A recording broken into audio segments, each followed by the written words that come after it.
നിങ്ങളുടെ favourite shows ഇനി ഒരിക്കലും മിസ്സാവില്ല. ഇപ്പോൾ C5 കാണും നിങ്ങളുടെ ഫേവറേറ്റ് ഷോസ് തികച്ചും സൗജന്യമായി. ഡൽഹിയിൽ ട്രെയിനിങ്ങിന് പോയപ്പോൾ ഉണ്ടായിരുന്ന പരിചയമില്ലായിരിക്കോ, അതോ ഇനി ശാലിനിയുടെ കഥകൾ കേട്ട് അവളെ സഹായിക്കുമെന്ന അരികിലായിരിക്കോ? ആരാണെങ്കിലും അത് സത്യയുടെ അച്ഛനാണ്.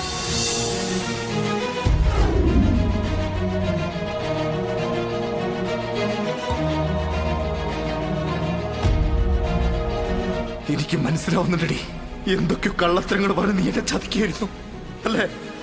ഈ കാണിക്കുന്ന സ്നേഹവും കരുതലും എല്ലാം ഒരുതരം അഭിനയ. ഈ കാണിക്കുന്നതെല്ലാം നല്ല സ്ത്രീകൾക്ക് ചേർന്നാൽ അത് മോൾക്ക് പറഞ്ഞു കൊടുത്തേക്ക്. എല്ലാം എല്ലാം ഇന്നത്തോടെ ഇവിടെ വെച്ച് അവസാനിപ്പിക്കുക. വിഷ്ണുവേട്ടൻ എന്തുകൊണ്ട് എന്നെ മനസ്സിലാക്കുന്നില്ല? ഇത്രയും നാളും ഞാൻ വിശ്വസിച്ചിരുന്നതും അഹങ്കരിച്ചിരുന്നതും എന്നിലുള്ള വിഷ്ണുവേട്ടന്റെ വിശ്വാസത്തെ തന്നെയായിരുന്നു. ആ വിശ്വാസമാ ഇന്നിവിടെ തകർന്നടിഞ്ഞിരിക്കുന്നത്. ഞാൻ സ്വപ്നത്തിൽ പോലും ചിന്തിക്കാത്ത ഒരു കാര്യമാണ് വിഷ്ണുവേട്ടൻ ആരോപിച്ചിരിക്കുന്നത്. ഓർക്കുമ്പോ പോലും ചങ്കം നീറുക വിഷ്ണുവേട്ടൻ. സത്യക്ക് വേണ്ടി എനിക്കൊരു വേഷം കെട്ടേണ്ടി വന്നു. അതെന്തിനാണെന്നും ഏതിനാണെന്നും ഒന്നും അന്വേഷിക്കാതെ വിഷ്ണുവേട്ടൻ പറഞ്ഞ വാക്കുകൾ എന്റെ കാതുകളിലല്ല പതിച്ചത്, ഹൃദയത്തിനകത്ത. വിഷ്ണുവേട്ടനെ ദൈവത്തെ പോലെ പ്രതിഷ്ഠിച്ചിരിക്കുന്ന എന്റെ ഹൃദയത്തിനകത്ത്. എന്തിനാ വിഷ്ണുവേട്ടൻ എന്നെ ഇങ്ങനെ കരയിക്കുന്നത്? അകന്നിരിക്കുമ്പോഴും നമ്മുടെ രണ്ടുപേരുടെയും മനസ്സ് ഒന്നാണെന്ന ഞാൻ ഇതുവരെ കരുതിയിരുന്നത്. അതങ്ങനെയല്ലെന്ന് ഈ ഒരൊറ്റ സംഭവത്തോടെ വിഷ്ണുവേട്ടൻ തെളിയിച്ചു.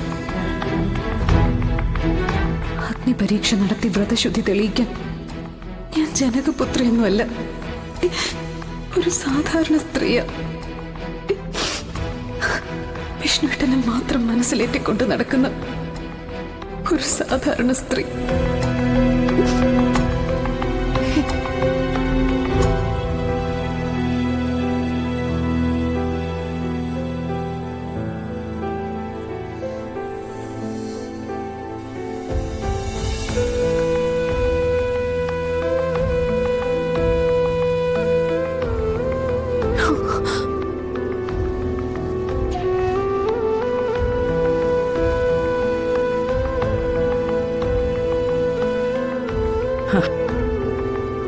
എന്തിരിപ്പാ മോളെ ഇത്? മോളെ എന്തെങ്കിലും കഴിക്കണ്ടേടി? അന്നവിടെ ഇരുന്നാ മതി അമ്മ. എന്തെങ്കിലും കഴിക്കാൻ എനിക്ക് തോന്നുന്നുണ്ട്. ശരീരം മുഴുവൻ വിറങ്ങലിച്ച് മരവച്ചിരിക്കുക. ഒരു വറ്റ് പോലും എനിക്ക് നിറക്കാൻ പറ്റില്ല. എന്റെ പാതിയാണ് വിഷ്ണുവേട്ടനെന്ന് ഞാൻ അഹങ്കരിച്ചിരുന്നു. പക്ഷെ എനിക്ക് തെറ്റി.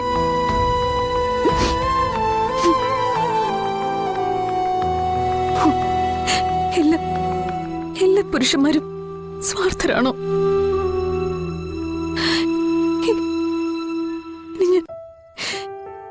ഞാൻ എങ്ങനെ അമ്മ ഇതൊന്ന് പറഞ്ഞു ബോധ്യപ്പെടുത്ത?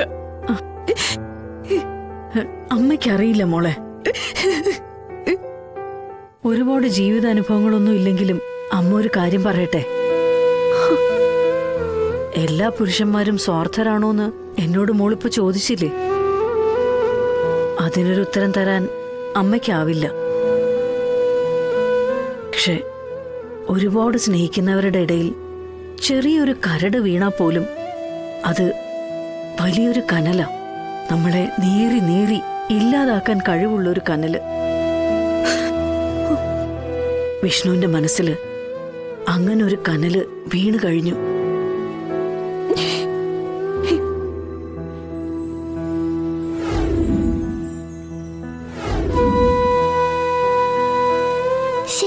സ്വിച്ച് ഓഫ് ആണല്ലോ.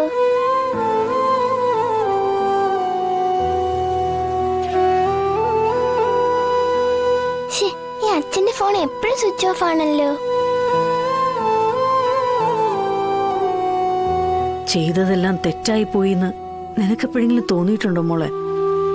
ഒന്നും എനിക്ക് വേണ്ടിയായിരുന്നില്ലല്ലോ അമ്മ.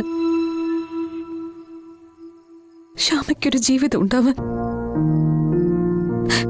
സത്യയുടെ മനസ്സ് കൈവിട്ട് പോവാതിരിക്കാൻ.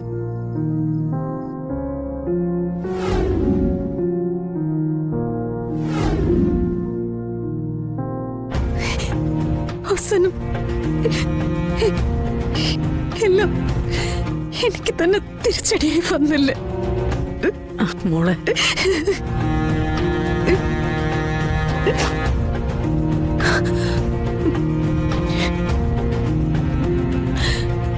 പക്ഷെ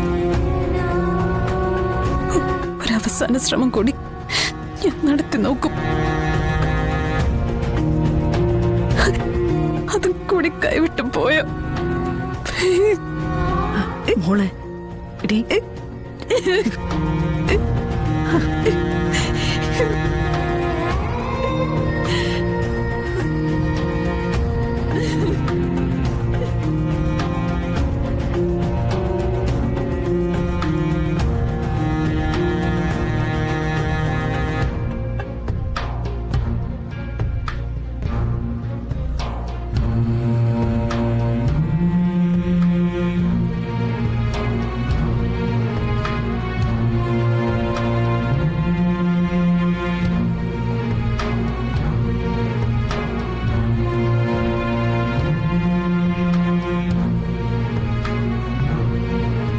സത്യയുടെ അച്ഛൻ.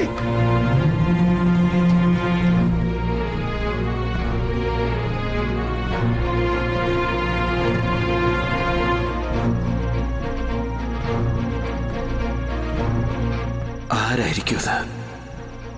ഇങ്ങനൊരാളെ കുറിച്ച് ശാലിനി ഇതുവരെ സൂചിപ്പിച്ചിട്ട് പോലുമില്ല. ഡൽഹിയിൽ ട്രെയിനിങ്ങിന് പോയപ്പോൾ ഉണ്ടായിരുന്ന പരിചയം വല്ലതായിരിക്കോ? അതോ ഇനി ശാലിനിയുടെ കഥകൾ കേട്ട് അവളെ സഹായിക്കുമെന്ന ആരെങ്കിലും ആയിരിക്കോ? ആരാണെങ്കിലും അത് സത്യയുടെ അച്ഛനാണ്. ഇതുവരെയുള്ള എൻ്റെ ചോദ്യത്തിൻ്റെ ഉത്തരം ഞാൻ എന്താണോ ഉണ്ടാവരുതെന്ന് ആഗ്രഹിച്ചത് ആ ഒരാളാ എന്റെ മുന്നിലൂടെ സത്യം പിന്നിലിരുത്തി പോയത്. ഇതിലെന്തെങ്കിലും സത്യം കാണോ? അല്ലാതെ ഏതെങ്കിലും ഒരാള് ഞാനാണ് സത്യയുടെ അച്ഛനെന്ന് പറഞ്ഞു വരില്ലല്ലോ. ആലോചിക്കുമ്പോ തലയ്ക്കാകെ ഭ്രാന്ത് പിടിക്കുക. സ്വന്തം എന്ന് കരുതി അഹങ്കരിച്ചിരുന്നതെല്ലാം ഒരൊറ്റ ദിവസം കൊണ്ട് മറ്റൊരാളുടേതായി മാറുകയാണോ? അതാരാണെന്നറിയണം. ഇവരൊരുമിച്ചാണോ ഡൽഹിയിൽ താമസിച്ചിരുന്നെന്ന് പറയണം. ഷാലിനി താൻ എന്നിൽ നിന്നും അകലുകയാണോ? എന്നോട് കാണിച്ചിരുന്ന അകൽച്ചയല്ല, അത് ഇവൻ വരുന്നോണ്ടായിരുന്നോ? ആര് വന്നാലും നിന്നാലും തന്നെ എന്നിൽ നിന്ന് പറിച്ചു മാറ്റാൻ ഒരു ശക്തിക്ക് സാധിക്കില്ല. മാറ്റാൻ ഞാൻ സമ്മതിക്കില്ല. കാരണം ഉള്ളിന്റെ ഉള്ളിൽ എനിക്കിപ്പോഴും നിന്റെ വിശ്വാസമാണ്. നീയില്ലാതെ എനിക്ക് ജീവിക്കാനാവില്ലടോ.